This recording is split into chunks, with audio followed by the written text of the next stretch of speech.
Nabi itu tahu bahwa akhirat itu tidak bisa batasi Allah. Kamu tidak bisa nyemprit Allah. Allah, ini akhirat tuh. Amal sudah tidak manfaat. Ingat itu. Tidak bisa seperti itu. Allah itu nggak bisa tunduk sama konstitusi yang bernama akhirat. Artinya Allah meskipun di akhirat tetap duwe hak yaf'alu ma yasa atau yaf'alu ma yurid. Nggak bisa kamu terus wah ini akhirat amal ra iso dikirim wong mati, amal ra iso dikirim. Lho pangeran kok mbok atur. Makanya ada kiai mengatakan kodok qadar ra iso dirubah, itu kamu. Makanya ada seorang kiai ditanya, kodok qadar ra iso dirubah sekali dicatat selesai. Jari kiai tadi, tapi nak Allah iso. Dalile apa ya yang huwa ma yasa wa yusbit. Nak Allah ya iso, sing ra iso kan kita. Nah, Nabi itu tahu betul meskipun akhirat itu Allah masih bisa dinego saking baiknya. Ya Muhammad irfa' ra'sak wasal tu tok wasatu safa. Semat sirahmu angkat. Kowe apa tak turuti. Terus semenjak itu Nabi minta apa? Syafaat. Karena dulu ulama itu sudut pandangnya itu ya seperti itu. Ada yang ulama suka ibadah itu sholat, ada yang milih tidur. Sampai Imam Ghazali bilang suatu saat ibadah terbaik di zaman akhir itu tidur kan. Sholat saja kalah sama tidur kan. Tapi itu loh ya, yang wajib tetap loh, terus kamu gak sholat wajib. Begini beliau mencontohkan itu. Ada orang sholat tahajud terus obsesinya itu ingin hajatnya terkabulkan. Sementara yang tidur obsesinya nikmati rahmatnya Allah, boleh tidur, bisa tidur. Kata Imam Ghazali, timbang kita tahajud terus nuntut pangeran aduk turu katanya. Mergo engko di akibat terus setan memberi bisikan, lho nyatanya kamu tahajud ya gak terkabul, berarti cerita bahwa Nabi ngendikan kalau doa tahajud mustajab enggak. Daripada ngono ki aduk turu ora tau ndonga. Timbang ngabri-abri Islam timbang ngelek-ngelekin apa? Islam. Jadi ulama itu mulai dulu itu sudah berpikir. Banyak orang menjadikan tahajud sholat malam itu media untuk hajatnya. Dan kalau nggak kesampaian ini mutung. Nyalahkan kiainya ijazah ramandi. Macam. Daripada ngono ora usah apa? Tahajud turu.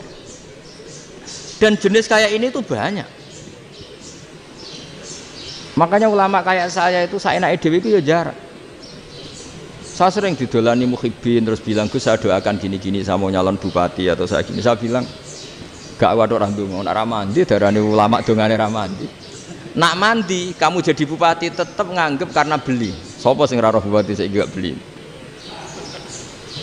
Ribet kan? Ketika mereka jadi ngunsurkan doa kamu apa karena kemarin beli? Yang beli maksudnya nggak beli nggak usah tersinggung. Jadi ribet ngadepin. Nggak artinya gini loh, boyo doa itu jangan dipakai begitu.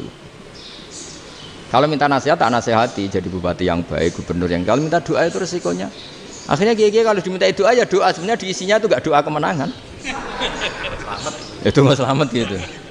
Karena ribet. Makanya Islam itu doa itu setelah iman. Aturan iman benar baru doa. Aturan iman benar termasuk Allah itu yaf'alu ma yasha, boleh melakukan yang dikehendaki. Allah enggak boleh terdikte oleh doa kita, enggak boleh. Ya saya ulang lagi ya, madzhab Hasan Asyadzili ini khas kita. Jadi la ilaha illallah itu didahulukan sebelum istighfar. Tapi kebalikannya madzhab Imam Sanusi itu dibalik. La ilaha illallah itu kalimat yang sakral. Karena yang sakral dibutuhkan muqaddimah, yaitu yang melafadzkan harus yang sudah bersih, yang sudah steril baru melafadzkan la ilaha illallah. Maka dalam madzhab Sanusiyah istighfar dulu baru la ilaha illallah. Nah, cara madzhab Abdul Hasan Asyadzili kebalikan, istighfar itu sah setelah sahnya tauhid. Kamu ikut mana tuh? Asyadzili apa Sanusiyah? Alhamdulillah sama-sama tidak paham ya sudah. Akhirnya sudah. Ya enggak kemana-mana kan. Jadi apa ya? Terus ini saya teruskan ini biar khas pesantren atau khas NU lah, kalau bahasa Pak Rektor khas NU. Ini ben sampean tahu beberapa perbedaan itu lazim. Halaman 24. Ya, halaman 24 sama 25. Tak baca ini masih orisinil. An Sufyan bin Uyainah ini juga gurunya Imam Syafi'i. Kata Sufyan bin Uyainah, beliau cerita, kana Isa wa Yahya alaihi salam ya'tiyanil qaryah. Fayas'alu Isa an syirari ahliha. Was'alu Yahya an khiyari ahliha. Jadi Nabi Isa dan Nabi Yahya itu satu generasi, sama-sama masih muda. Kalau di satu kampung yang Nabi Yahya tanya, ini keluarga terbaik siapa? Saya mau nginap di situ karena kumpul orang baik itu nyaman. Kalau Nabi Isa kebalikan, keluarga terburuk mana ya, saya tak di situ. Nah terus akhirnya faqala lahu Yahya lima tanzilu ala syirarin nas. Kenapa kalau kamu bermalam kok malah kumpul orang-orang yang nakal? Innama ana tabibun udawil mardo. Saya ini nabi barat dokter. Di mana-mana dokter yang ngumpuli yang sakit, ngobati yang sakit. Makanya di NU itu ya banyak Kiai Jazab mengumpuli yang nakal-nakal. Nak tepak yang ngentas yang nakal, nak ora tepak ya katut. Ini adu nyali lah sudah gitu. Tapi itu ada ilmunya, yaitu niru Nabi siapa? Isa. Kalau kamu dokter penelitian tuh cari daerah yang banyak pandemi apa yang bersih? Yang banyak pandemi, karena yang namanya penelitian ya di situ kan. Kalau kamu dakwah ngentas kemiskinan, ke daerah miskin apa daerah kaya? Nah, sama kalau ngentas kefasikan, ke daerah fasik apa daerah orang soleh? Fasik. Ya, tapi itu Nabi Isa. Nah, kalau kamu tidak Nabi kan potensinya kan ngadut. Tapi setidaknya bahwa kita sering disalahkan karena punya beberapa tokoh yang ngancani fasik-fasik, itu sebenarnya ada dalilnya, yaitu Nabi siapa?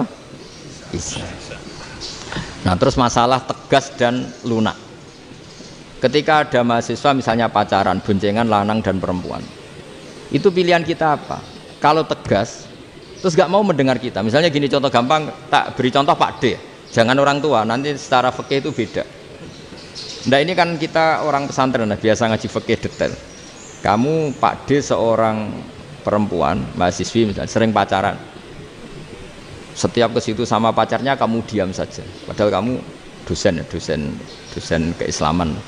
Mesti pamanaan kamu nyimpulkan, ternyata pacaran itu tidak apa-apa. Buktinya Pak D itu tidak negur, menengai. Ini berarti asukut alal mungkar. Tapi kebalikannya, Pak D ini terkenal keras.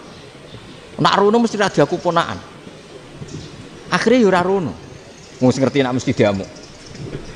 Nah, dua orang ini sama-sama gagal kan? Yang lunak menjadikan ponakannya pacaran terus karena enggak negur sehingga dikira membolehkan. Sing keras juga enggak sempat bina wong rono era wani. Akhirnya dua orang ini sama-sama enggak ketemu, enggak sama-sama enggak berkesempatan membina kan? Gagal membina kan? Karena yang keras ponakannya enggak pernah situ, berarti enggak bisa bina kan? Yang lunak membiarkan berarti juga ada bina. Nah, Islam itu antara dua itu. Ya agak terlalu lunak, nggak terlalu keras. Karena kalau terlalu keras, misalnya ada kiai terlalu keras, lu masyarakat mau tanya itu gimana? Lari kan? Lu saya ini punya pengalaman pribadi. Saya ini kan kecelok orang alim. Itu kalau pernah ya saya itu berusaha ya pokoknya ya umumnya orang alim lah, tenang terus anteng, nggak gejlok-gejlokan. Itu nggak ada yang tanya. Saya mimpi ketemu beberapa ulama itu disalahkan. Terus umat saya kalau mau tanya itu ke siapa? Wong alim wis wibawa, meneng tambah banget wibawan. Kalau Quran sering gojlok rektor macam-macam. Terus wong wanita kok, saya biasa ke pasar pandangan dicegot orang. Gus, putri saya itu sering keluar darah tapi melebihi batas haid gini-gini. Kalau badhe sowan jenengan, gak usah sowan ning kene mbek ngadeg-ngadegan.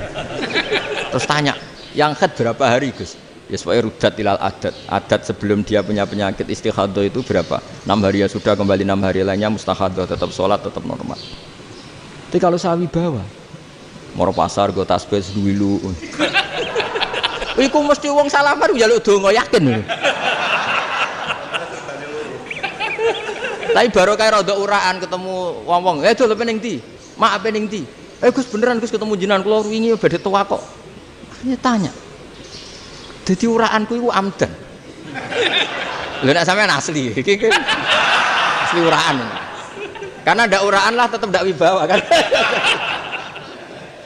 Jadi baru kayak uraan itu ya banyak. Saya tuh kalau ngantor di Jogja itu banyak orang yang tanya. Ya biasa tuh tanya macam-macam. Karena saya uraan. Ke pasar ya orang, bahkan di bis sering ketemu orang. Wah beneran Gus kalau badhe sowan jenengan badhe tanya ini. Ya sudah di sini aja. Jadi semua itu diilmoni. Nabi itu punya sisi yang dua-duanya jalan. Memang beliau luar biasa, dipilih Allah yang luar biasa. Nabi ketika wibawa itu banyak sahabat yang bahkan mengenali wajahnya aja tidak bisa. Ka'anna ala ru'usihim at-tayr. Bayangannya seakan-akan di kepalanya itu ada burung yang takut terbang, saking antengnya.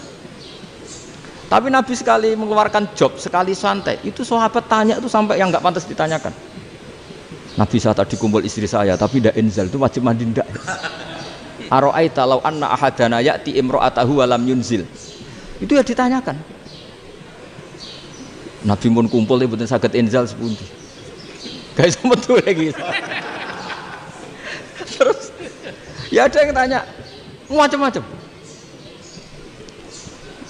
Ya saking ada sahabat dipanggil Nabi tambah lari, dipanggil lagi tambah lari. Panjenengan nyeluk, oh pas kula kumpul bojo kula.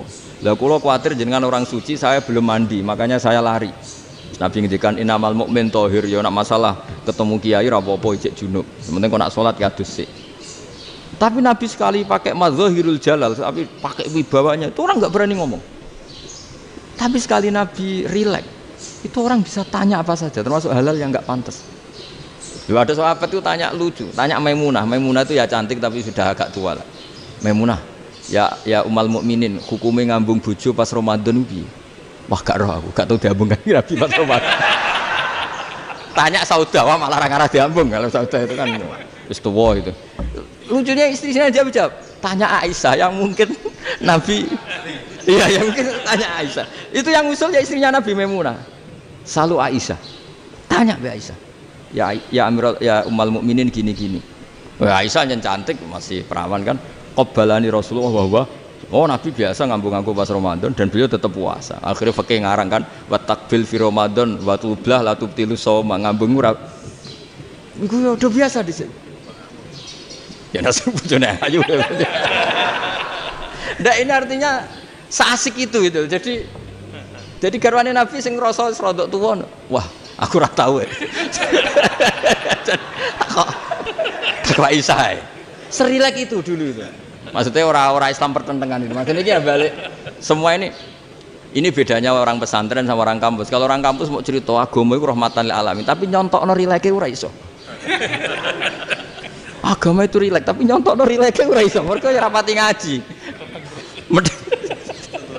Contohnya ora iso, dadi mau gawe kaidah kok Islam itu rahmatan. Jadi Nabi itu lah, Allah juga gitu. Allah itu kalau sudah memperlihatkan madzahirul jalal, itu mbok malaikat Jibril rawani. Ketika Allah dengan madzahirul jalal. Tapi kalau Allah dengan madzahirul jamal, madzahirul apa? Jamal. Iku ya gojol-gojol kan sampai makhluke gojol. Ya buli-bulian jorosan itu. Ya sampean delok ning hadis syafaat itu, akhiru man dakhalal jannah atau akhiru man kharaja minan nar, itu di beberapa judul. Ada seorang rojul yang ahli neraka ya, dintas mbek pangeran terus didudono swarga. Gusti, swarga sengiler tok ora wong wayu roh, wis wong ngiler tok. Ngerjaluk Gusti mosok roh tok ora oleh mlebu. Jarimu asal mlebu metu kon neraka ora jaluk-jaluk meneh. Sumpah lho ya, gak jaluk apa-apa meneh. Mboten Gusti. Sekali saya keluar dari neraka ndak akan minta apa-apa lagi. Wis. Wallahi, wis wallahi. La as'alu ghairaha. Maksudnya ghaira khuslah, ghaira tilkal khuslah. Ya niku pokoke selain keluar dari neraka saya ndak akan minta lagi. Didono swarga wong do kelon seruwibet kan. Sing bojone elek kan dendam dadi ning swarga iku. Swarga wis macam-macam. Gusti mosok roh tok ora oleh mlebu. Jarine janji ra njaluk meneh. Akhire ya wis didelokno neraka. Jadi pangeran jawabe gampang, didelokno neraka. Roh neraka begitu menyakitkan, begitu ngeri. Sudah Gusti saya ndak minta surga, sementing enggak masuk neraka. Rabbana srif anna adzab jahannam. Setelah lama itu diadepno swarga njuk mlebu swarga, terus diadepno nang neraka. Akhirnya ya sudah. Saiki mlebu swarga gak apa-apa. Iku jawabe lucu. Atas taziu jenengan ngenyek kula. Engkarwan ra di swarga kok mlebu swarga. Terus akhirnya mlebu swarga, kan mlebu swarga tamanna, sangen-angen sing mbok jaluk apa? Orang angen-angen yang indah-indah, laka wa asratu amsal ya siku tak turuti wa asratu amsalih lan lipatan ke-10. Jawabe wong lanang ya lucu. Atas taziu bi wa anta rabbul alamin. Jenengan pangeran kok ngenyekan. Maksudnya wis karuan aku ora pantes. Terus jare pangeran la astazi'u bika walakinni ala ma asya'u qadir. Aku gak ngenyek kowe, pancen aku pangeran. Nuruti kowe iku iso. Jadi Allah sendiri ketika dengan madzahirul jamal itu malaikat ya ono sing wani bantah. Masyhur itu kan malaikat sing bantah pangeran atas alufia mayusidu fiya wasfikut. Karena Allah dengan madzahirul jamal. Sing paling masyhur Nabi Musa. Nabi Musa itu ketika Nabi Mi'raj. Nabi Mi'raj itu beliau kira-kira di langit keempat lah yang masyhur atau kelima. Ngelangkai. Nabi Musa menangis, ya Robbi ini apa-apaan? Orang sing ja'a ba'di kemudian melangkai makom saya ini apa-apaan? Jadi Nabi Muhammad kan apapun hebatnya kan junior. Kok melangkai makom saya ini apa-apaan? Enggak fair. Sampai Nabi Muhammad itu tanya gini sama Jibril. Reaksi Allah gimana ketika melihat Musa seperti itu? Jawab malaikat Jibril lucu. Ya roh khiddatahu. Allah sapal gayane Musa. Biar. Jadi lucu.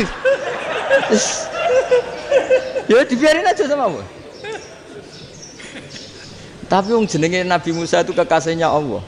Tetap berkah bagi kita. Betul. Ketika setelah Mi'raj diwajibkan sholat 50. Gentenan Nabi Musa kelihatan nabinya. Sebenarnya Nabi Musa itu sebetulnya loh, enggak nguntungkan kita sebetulnya. Tapi yang nguntungkan. Sebenarnya enggak niat nguntungkan kita, tapi nguntungkan. Nabi Ibrahim kan di langit ke-6, keren lah. Konti jong ketemu Allah ngeten-ngeten kan salat 50. Karena Nabi Ibrahim terkenal Nabi baik enggak bantah. Bareng Nabi Musa. Kenapa diceluk pangeran? Kula kan salat ping 50. Inna ummataka la tutiku dalik. Wah, gak kuat umat. Serai-rai gak umatmu ora ngarah kuat 50 rokaat. Tapi sebenarnya Nabi Musa itu niatnya bukan membela kita. Fa inna ummati la umatku sing gagah-gagah ra iso meneh umat. Berarti sebetulnya ya itu masih pakai gengsinya sebetulnya. Wes ngono-ngono lah sementing kita untung. Sebetulnya dia itu enggak terima wong umat saya aja yang lebih kuat. Enggak kuat apalagi umatmu. Lah terus sebutin irji ila rabbika fas'al takhfif. Itu berarti Allah dengan madzahirul jamal. Sudahlah, datang ke Allah minta keringanan. Allah itu baik. Minta, ambek Allah di ringanan mau 5 tok, jadi cek 45. Balik ke Nabi Musa, piro 45, cek ra kuat umat. Wong umat kowe ra kuat, jadi sebenarnya bela. Umat kowe ra kuat. Lho cara Nabi Muhammad model wong Malang, yo beda umatku mbek umatmu. Ribet kan? Beda. Lho Nabi Muhammad kan enggak seperti itu kan? Enggak punya akhlak Malang kan, akhlak. Maksudnya akhlaknya mujur itu loh, akhlak yang baik gitu. Ya akhlak yang mujur, bukan yang malang gitu. Jadi Nabi ya manut. Tinggal 40 kan, dikurangi lagi 35 sampai 9 kali kan, masyhur itu. Ya kan kalau dikurangi 55 kan berarti turun naik kan 9 kali. Itu setelah 5 itu Nabi Musa aja usul, masih ragu.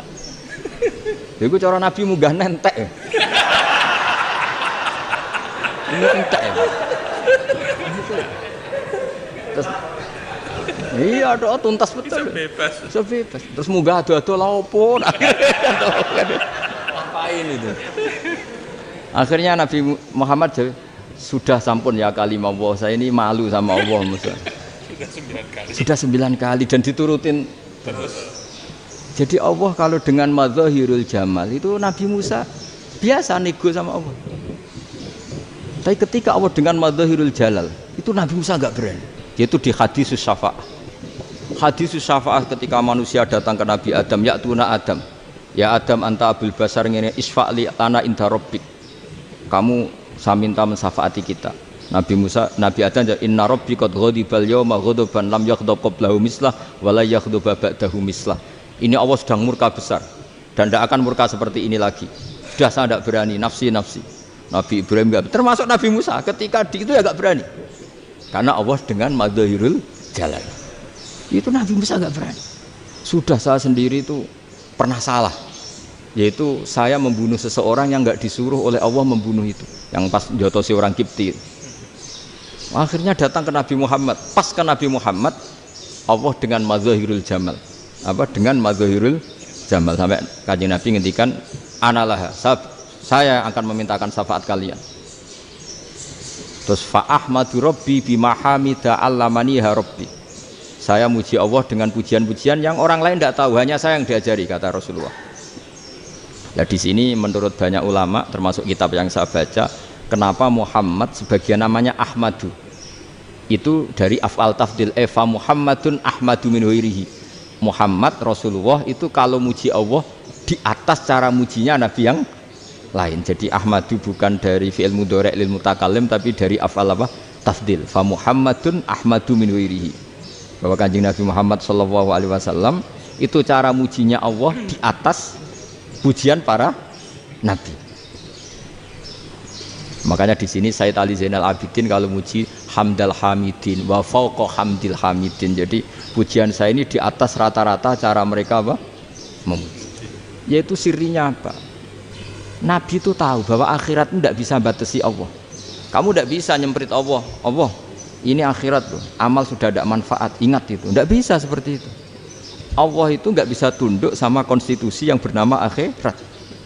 Artinya Allah meskipun di akhirat tetap duwe hak yaf'alu ma yasa atau yaf'alu ma yurid. Nggak bisa kamu terus wah ini akhirat amal ra iso dikirim wong mati, amal ra iso dikirim. Dong pangeran kok mbok atur. Kalau kita yang mengirimkan tidak bisa, tapi kalau Allah tetap bisa. Makanya ada kiai mengatakan kodok qadar ra iso dirubah, itu kamu. Makanya ada seorang kiai ditanya, kodok qadar ra iso dirubah sekali dicatat selesai. Jari kiai tadi, tapi nak Allah iso. Dalile apa ya yang huwa ma yasha wa yusbit. Nak Allah ya iso, sing ra iso kan kita. Nah, Nabi itu tahu betul meskipun akhirat itu Allah masih bisa dinego saking baiknya. Akhirnya Nabi sujud, masyhur itu terus, ya Muhammad irfa' ra'sak wasal tuqa wasatu safa. Semat sirahmu angkat. Kowe apa tak turuti. Terus semenjak itu Nabi minta apa? Syafa'.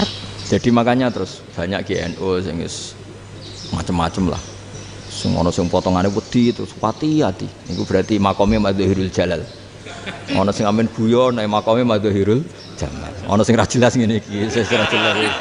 Nak guyu buanter kok nak nangis yo buanter. Jebule urusan utang. Lah ini sudah yang udah. Jadi makanya yang rileks saja. Sebenarnya agama ini santai, rileks karena agama ini harus bifarohin wasururin.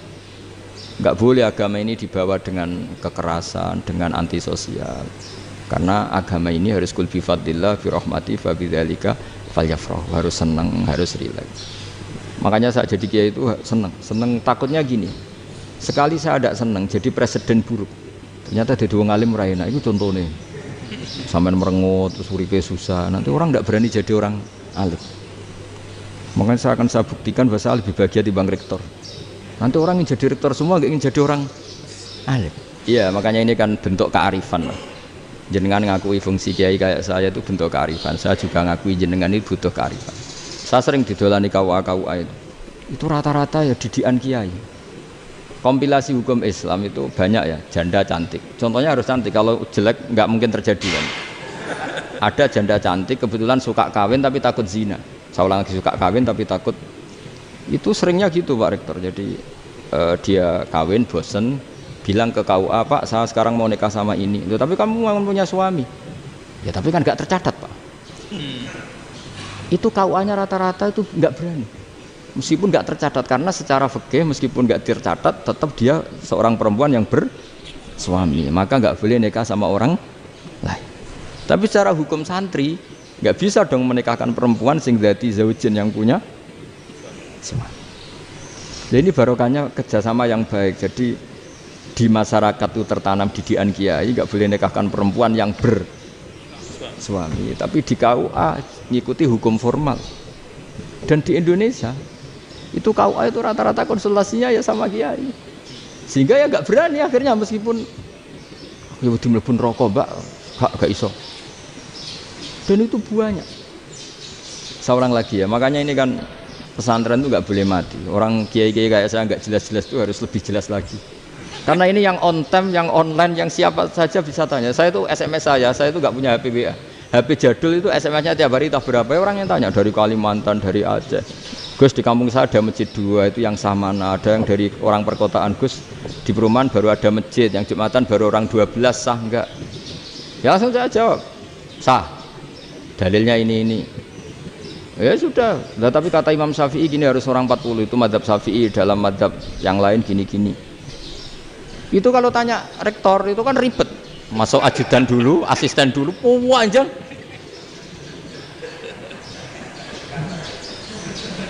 Wah itu kan ribet kan. Manggil dosen dekan VAI dipanggil, dekan VAI nggak mau langsung jawab, cari dosen yang nekuni itu.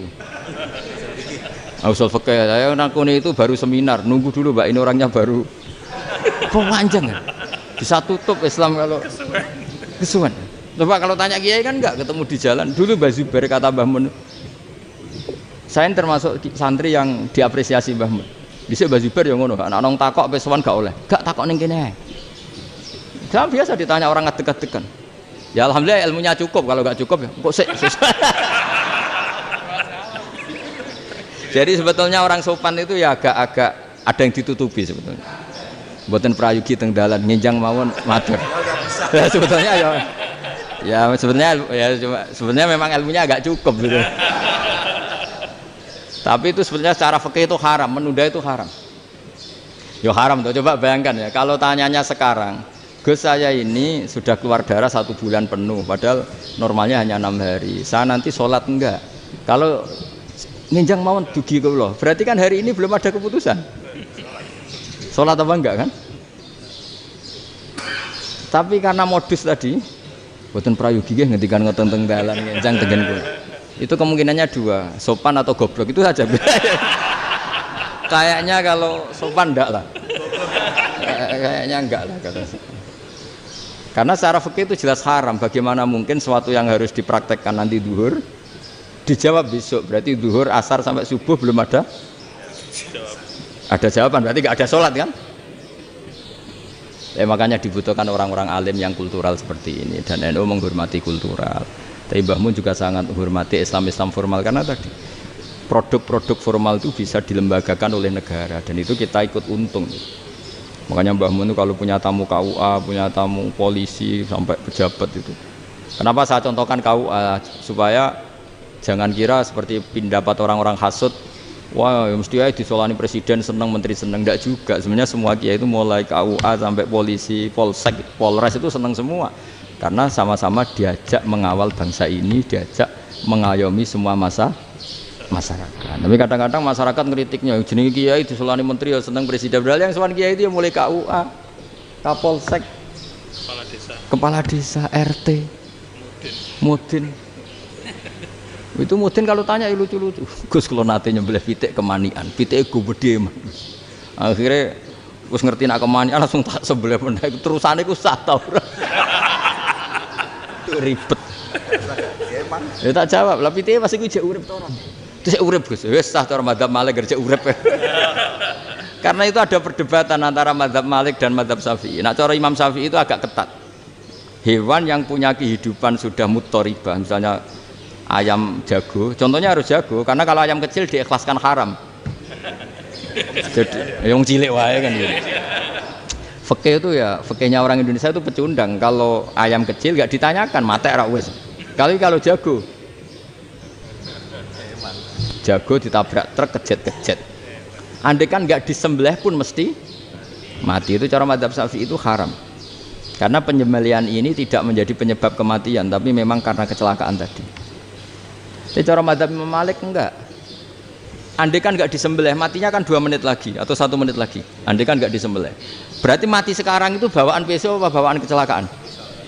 Ya sudah halal gitu caranya. Nah akhirnya ya saya bilang ya sudahlah kita semuanya mati. Jadi cara debat, cara Imam Syafi'i enggak, cara berpikir itu sudah tidak kehidupan yang normal.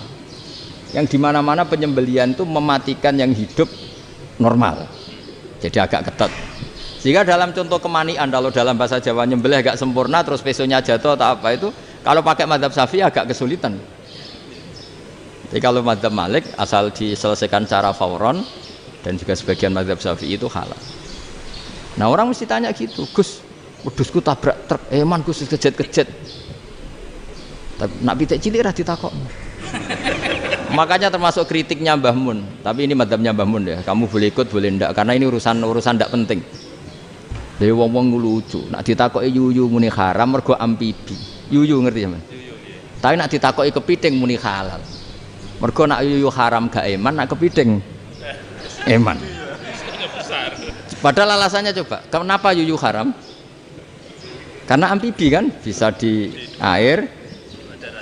Pertanyaannya, kepiting seperti itu ndak? Nah, tapi kepiting kalau haram kan eman.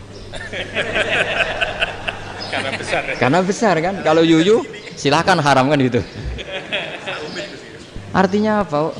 Fikih kita ini agak-agak pecundang gitu, agak-agak pertimbangan. Iya, ini lucu kan? Kualitatif. Coba alasannya yuyu haram karena apa? Ambibi kan? Hidup dua alam. Pertanyaannya kepiting seperti itu enggak? Iya. Iya, kenapa kalau orang tanya, yuyu haram apa halal? Rata-rata jawab haram. Tapi kalau kepiting mulai khilaf. Loh mestinya kan sama kan? Lah itu Karena unsur imannya. iya tadi. Saya juga sering melihat tonggo-tonggo itu. Ayam cuwilik samene ketabrak truk, enggak ada yang tanya. Tapi saya pernah jalan-jalan di Naruan sini.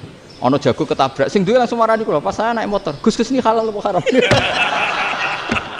Nak langsung kula sebelah halal apa haram? Wis kanggo kowe halal ya halal. Karena saya tahu tak jawab haram mesti kecewa itu. Aduh. Kiai ini beratnya kan. Ya akhirnya ya saya setelah itu Fatihah Imam Syafi'i ngapunten umat kula tuh ora siap madzhab jenengan tuh ndak siap. Tidak sama. Iya kan akhirnya pakai madzhabnya Imam Malik tadi. Ya tak Fatihah Imam Syafi'i ini mboten niat nglawan jenengan. Tapi ngobati tiang eman. Mergo pitike besar itu. Jadi ini kan ceritanya itu makanya yang rileks saja lah bahwa Islam ini yang rileks, yang menyenangkan karena ya agama ini harus menyenangkan. Raditu billahi robba. Raditu itu seneng banget, ridho itu puas. Enggak boleh beragama pertuntungan terus emosinan, ya marem atau raditu itu marem jadi yang ya saya kira demikian. Assalamualaikum warahmatullahi wabarakatuh.